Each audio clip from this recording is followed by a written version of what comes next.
ఓవరాల్గా చూస్తే మొత్తం ఈ విచారణలకు సంబంధించే తెలంగాణ రాజకీయం తిరుగుతున్నట్టుగా కనిపిస్తుంది.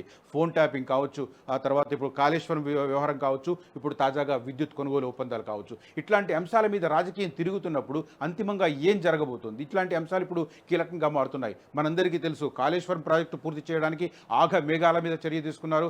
చాలా సందర్భాలలో విచారణలకు సంబంధించి దీనికి అధికారులు ఎవరైతే మాట్లాడుతున్నారో వాళ్ళు ఆ రోజు ఉన్న అధికారంలో ఉన్న సార్ చెప్తేనే మేము చేశామని చెప్తున్న పరిస్థితి. ఇటు విద్యుత్ కొనుగోలు ఒప్పందాల విషయానికి వస్తే కూడా సేమ్ అధికారుల నుంచి అదే, మేము నో చెప్పినా కూడా సార్ ముందుకు వెళ్ళమని చెప్పారు కాబట్టి ముందుకెళ్తున్నామన్నారు. అదే రకంగా ముందుగా ఫోన్ ట్యాపింగ్కి సంబంధించి కూడా అంతా సార్ చెప్తేనే చేశామని చాలామంది ఆ విచారణ ఎదుర్కొంటున్న అధికారులు చెప్తున్నారు. ఓవరాల్గా సార్ సార్ సార్ అంటే కేసీఆర్ సార్. కేసీఆర్కి సంబంధించి ఇప్పుడు ఏం జరగబోతుంది? కేసీఆర్ మరి విచారణకు వస్తారా? విచారణకు వస్తే పరిస్థితి ఎలా ఉంటుంది? ఇట్లాంటి అంశాలు ఇప్పుడు మొత్తం రాష్ట్ర వ్యాప్తంగా అందరికీ ఆసక్తి రేకెత్తిస్తున్నాయి. అంతా కేసీఆర్ చుట్టూ రాజకీయం జరుగుతుంది. ఆయన మాత్రం మౌనంగా ఫామ్ హౌస్లో కూర్చున్న పరిస్థితి. ఇప్పుడు ఏం జరుగుతుంది, ఏం జరగబోతోంది ఒకసారి తెలుసుకునే ప్రయత్నం చేద్దాం. మా ప్రతినిధి శ్రీనివాస్ని సంప్రదిస్తున్నాం. ఒకసారి డీటెయిల్డ్గా డిస్కస్ చేసే ప్రయత్నం చేద్దాం. అసలు ఒక్కొక్కటి ఫోన్ ట్యాపింగ్ కావచ్చు, కాళేశ్వరం వ్యవహారం కావచ్చు, అదే రకంగా మేడిగడ్డ కుంగుబాటు కావచ్చు, ఇప్పుడు తాజాగా విద్యుత్ కొనుగోలు ఒప్పందాలు కావచ్చు, ఛత్తీస్గఢ్ నుంచి 1000 మెగావాట్లు తీసుకుంటూ 2000 మెగావాట్లకు సరిపడా లైన్లు ఎందుకు నిర్మించారు? ఇదంతా కొంత ఇంట్రెస్టింగ్ పాయింట్స్గా కనిపిస్తుంది. అంతిమంగా ఈ విచారణలు 3 ఎటువైపు దారితీస్తాయి అన్నది ఆసక్తి రేకెత్తిస్తుంది. శ్రీనివాస్ లైన్లో ఉన్నాడా? Right. Good morning Srinivas. Good morning. ఇంతకు ఏం జరుగుతుంది? అంతా సార్ చుట్టే జరుగుతుంది. సార్ పరిస్థితి ఏంటి? 3 వ్యవహారాలు కూడా కీలకంగా కనిపిస్తున్నాయి. ఎలాంటి అప్డేట్స్ ఉన్నాయి మన దగ్గర? మొదట ఫోన్ ట్యాపింగ్ సంబంధించినటువంటి అంశంలో విచారణకు ఎవరినైతే పిలిచారో విచారణకు హాజరైనటువంటి 3 పోలీస్ అధికారులు కూడా మేము అప్పుడున్నటువంటి ప్రభుత్వం చెప్పితేనే చేశామనేటువంటి మాటనైతే అప్పుడు వారైతే చెప్పినటువంటి సందర్భం. మరొక సందర్భంలో విద్యుత్ కొనుగోళ్లకు సంబంధించినటువంటి అంశంలో సీఎండి ప్రభాకర్ రావు అప్పుడు కేబినెట్ నిర్ణయం తీసుకుంటేనే మేము మా యొక్క పనులు చేశామని చెప్పేసి ఛత్తీస్గఢ్, అలాగే యాదాద్రి, అలాగే భద్రాద్రికి సంబంధించినటువంటి పవర్ ప్లాంట్ల విషయంలో అటు అప్పుడున్నటువంటి ఐఏఎస్ ఆఫీసర్ అలాగే సీఎండి ప్రభాకర్ రావు చెప్పినటువంటి సందర్భం. మరొక వైపు కాళేశ్వరానికి సంబంధించినటువంటి విషయంలో justice PC Ghosh, justice P Chandrakant చెప్తున్న మాటల ప్రకారం అయితే ఖచ్చితంగా కాళేశ్వరంలో ఎవరు తప్పు చేసినా కానీ వదిలిపెట్టమని చెప్తున్నటువంటి మాటలు అయితే బాగా వైరల్ అవుతున్నటువంటి సందర్భం కనబడతా ఉంది. ఇక విద్యుత్కు సంబంధించినటువంటి విషయంలో కూడా జస్టిస్ నరసింహారెడ్డి కమిషన్ ఏదైతే ఉందో వాళ్ళు కూడా స్పీడప్ చేసినటువంటి సందర్భం.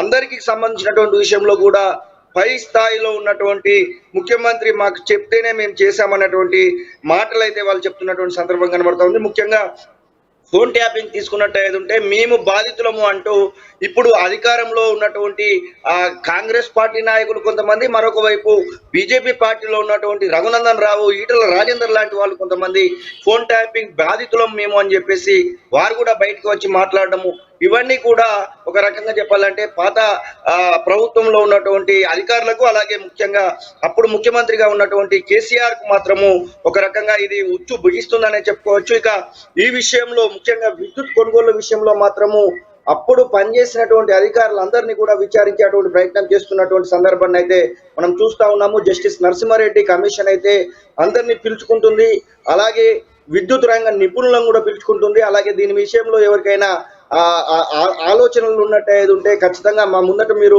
ప్రవేశపెట్టచ్చు అంటూ వారు ఓపెన్ గానే ప్రజలకు కూడా చెప్పినటువంటి సందర్భం. ఆ సందర్భంలో చాలా మందిని పిలుచుకునేటువంటి ప్రయత్నం చేస్తా ఉన్నారు. ముఖ్యంగా సీఎండి ప్రభాకర్ రావు, అప్పుడున్నటువంటి ఐఏఎస్ ఆఫీసర్లు మాత్రము మేము ప్రభుత్వం నుంచి వెళ్ళి ఏ రకమైనటువంటి పని చేయమన్నా ఆ పని మేము చేశాము, కేబినెట్ నిర్ణయాలు మాత్రమే మేము శిరసావహించామనేటువంటి మాటనైతే వారు చెప్తున్నటువంటి సందర్భం. ఇక కాళేశ్వరంకి సంబంధించినటువంటి విషయంలో ఇప్పటికే పలుమార్లు మంత్రి ఉత్తమ్ కుమార్ రెడ్డి కాళేశ్వరంను విజిట్ చేసి అక్కడ ఉన్నటువంటి పరిస్థితులను కూడా వారు చేసినటువంటి సందర్భాన్ని కూడా చూసాము. కానీ జస్టిస్ చంద్రఘోష్ మాత్రం ఒకటే మాట చెప్తా ఉన్నారు, దీనిలో ఎవరున్నా కానీ మేము వదిలిపెట్టాము, ఖచ్చితంగా అందరినీ విచారిస్తాము, విచారించి ఫైనల్ రిపోర్టు మేము ఇవ్వదలుచుకున్నాము అనేటువంటి మాటనైతే చెప్తున్నటువంటి సందర్భం కనబడతా ఉంది. ఇక ఇవన్నీ ఇలా జరుగుతూ ఉంటే కేసీఆర్ మాత్రము నేను విచారణకు ఇప్పుడు రాను అంటూ దాట వేసుకున్నటువంటి సందర్భాన్ని చూస్తా ఉన్నాం. జూలై 30వ తారీఖుకు అతను నేను వస్తానని చెప్పడము, ఆ వెంటనే ఖచ్చితంగా జూన్ 15వ తారీఖు అంటే రేపు కాక ఎల్లుండి లోపల ఖచ్చితంగా మీరు వివరణ ఇవ్వాల్సిందే అంటూ justice Narasimha Reddy commission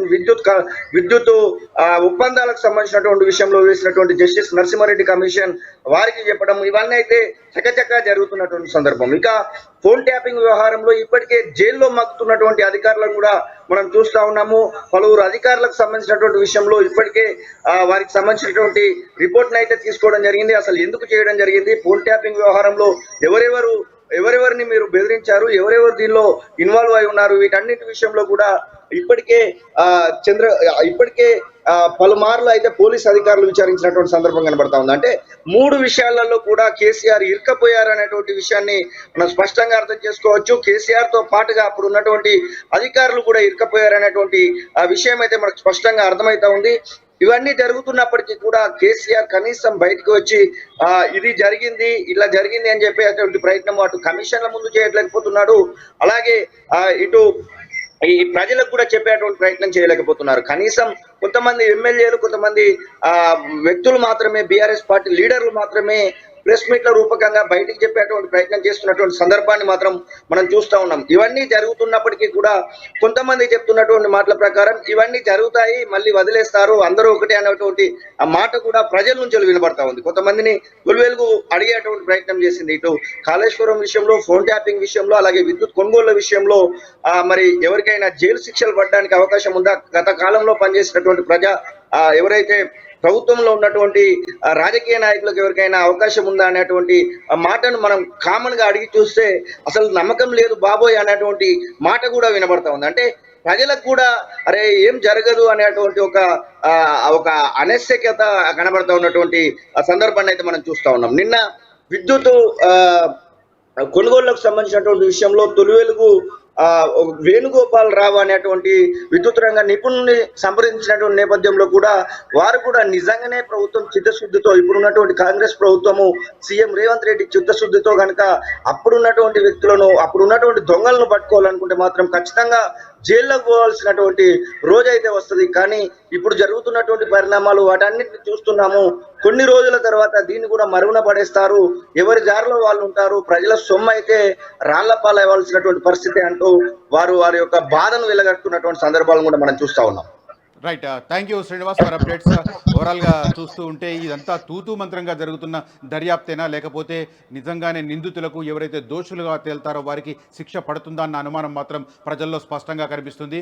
phone tapping వ్యవహారంలో ప్రస్తుతం అధికారంలో ఉన్న, రాష్ట్రంలో అధికారంలో ఉన్న కాంగ్రెస్ నాయకులు, అదే రకంగా కేంద్రంలో అధికారంలో ఉన్న బీజేపీ నాయకులు ఇబ్బందులకు గురయ్యారు. వారికి సంబంధించిన వ్యక్తిగత అంశాలను కూడా విన్న పరిస్థితి, ట్యాప్ చేసిన పరిస్థితి. అదే సమయంలో అధికారంలో ఉన్నవారు కేవలం రాజకీయ ప్రత్యర్థులకు సంబంధించిన ఫోన్లను మాత్రమే ట్యాపింగ్ చేయమంటే ఇంకో అడుగు ముందుకేసి కొందరు అధికారులు సామాన్య ప్రజానికానికి సంబంధించి కూడా కొంత ఫోన్ ట్యాపింగ్ చేసి వారి వ్యక్తిగత లైఫ్లో కూడా ఎంటర్ అయి కొన్ని బ్లాక్ మెయిలింగ్ పాల్పడి వాళ్ళు కోర్టులో ఆర్జించారన్న అలిగేషన్స్ కూడా ఉన్నాయి. ఓవరాల్గా ఇది మరి అధికారులకు శిక్ష పడే పరిస్థితి ఉత్పన్నమవుతుందా, లేకపోతే ఆనాడు ఫోన్ ట్యాపింగ్కు ఆదేశాలు ఇచ్చిన ఆనాటి ప్రభుత్వంలో ఉన్న కీలకమైన నాయకులకు ఇబ్బందికి గురవుతుందా, శిక్ష పడుతుందా అన్నది ఇంట్రెస్టింగ్ కలుగుతుంది. అదే రకంగా కాళేశ్వరానికి సంబంధించి పెద్ద మొత్తంలో నిధులు వెచ్చించి ఆగమేఘాల మీద పనులు నిర్వహించి అదే రకంగా ఇరిగేషన్ వాటర్ ఇచ్చామని ఆ రోజు గొప్పలు చెప్పుకున్న అధికారంలో ఉన్న నాయకులు తప్పులకు పాల్పడ్డారా, లేకపోతే ఆ అవకతవకలకు కారకులు ఎవరు, ఇవాళ మేడిగడ్డ కుంగడానికి కారకులు ఎవరు అన్న విషయంలో తూతుమంత్రంగా విచారణ కొనసాగుతుందా,